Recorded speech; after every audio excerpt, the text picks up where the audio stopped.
दिल्ली की सड़कों पर एक हादसा जिसने एक परिवार की खुशियों को मातम में बदल दिया। बेटे का जन्मदिन था, लेकिन उसी दिन पिता की अर्थी उठ गई। ये कहानी है वित्त मंत्रालय के वरिष्ठ अधिकारी नवजोत सिंह की, जिनकी जान एक BMW हादसे में चली गई। रविवार की शाम दिल्ली कैंट मेट्रो स्टेशन के पास नवजोत सिंह और उनकी पत्नी संदीप कौर बंगला साहिब गुरुद्वारे से घर लौट रहे थे।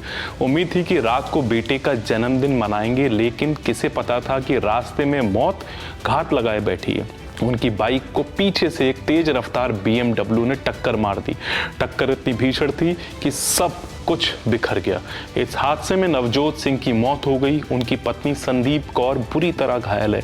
हादसे के बाद कार चला रही गगनप्रीत कौर को पुलिस ने मौके से ही पकड़ लिया। लेकिन कहानी यहीं खत्म नहीं होती। असली सवाल तो अब उठ रहे हैं। क्यों घायलों को पास के किसी बड़े अस्पताल में नहीं ले जाया गया? एम्स, आर्मी अस्पताल, सफदरजंग जैसे कई बड़े नाम पास थे, लेकिन घायलों को 19 किलोमीटर दूर GTB नगर स्थित न्यू लाइफ अस्पताल ले जाया गया। क्यों?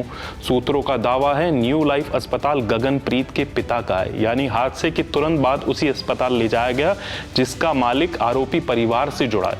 अस्पताल का कहना है कि नवजोत सिंह मृत अवस्था में लाए गए थे, जबकि पत्नी को प्राथमिक इलाज के बाद आगे भेजा गया। लेकिन सवाल यही, क्या पास के अस्पताल जाते तो नवजोत की जान बच सकती थी? मृतक के बेटे ने यही आरोप लगाए हैं। उसका कहना है पापा को दूर क्यों ले जाया गया? मेडिकल रिपोर्ट में पारदर्शिता क्यों नहीं है? क्या गलत सर्टिफिकेट बन सकता है? नवजोत सिंह के वकील ईशान देवान का कहना है ये सिर्फ 2 मिनट का हादसा नहीं, बल्कि कई घंटों का पूरा एपिसोड है। उनका आरोप है कि सही समय पर सही अस्पताल पहुंच जाते तो नवजोत आज जिंदा होते। सोचिए, बेटे का जन्मदिन और उसी दिन बेटे को पिता की चिता को अग्नि देनी पड़ी। ये दर्द शब्दों में नहीं समाया जा सकता। उधर पटियाला हाउस कोर्ट में गगनप्रीत की ओर से वरिष्ठ वकील विकास पाहवा ने दलील दी कि यह हादसा पूरी तरह आकस्मिक था। 14 सितंबर को अपनी कार चला रही थी, सामने सीट पर बड़ी बेटी थी और पीछे की सीट पर छोटी बेटी।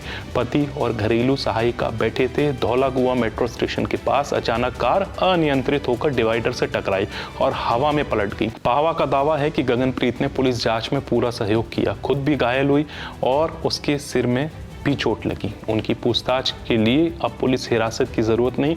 वकील ने अदालत से कहा है कि महिला के 2 नाबालिग बच्चे हैं, समाज से गहरा जुड़ाव है, इसलिए ना भागने का खतरा है, ना सबूतों से छेड़छाड़ का। गगनप्रीत को 15 सितंबर को गंभीर धाराओं में गिरफ्तार कर 2 दिन की न्यायिक हिरासत में भेजा गया था। अदालत ने दिल्ली पुलिस और मृतक परिवार को गगनप्रीत की जमानत अर्जी पर जवाब दाखिल करने का आदेश भी दिया है। उधर दिल्ली पुलिस ने गगनप्रीत के पति परीक्षित कक्कड़ से भी पूछताछ की है। एक तरफ बेटे का जन्मदिन, दूसरी तरफ पिता की चिता। दिल्ली का ये BMW हादसा सिर्फ एक एक्सीडेंट नहीं, बल्कि गहरे सवालों से भरा एक रहस्य है। अदालत, पुलिस और कानून की अगली चाल तय करेगी कि नवजोत सिंह को न्याय मिलेगा या ये केस भी उन हादसों में गुम हो जाएगा जो सड़क पर शुरू होते हैं और अदालत की फाइलों में दब कर रह जाते हैं। जय हिंद।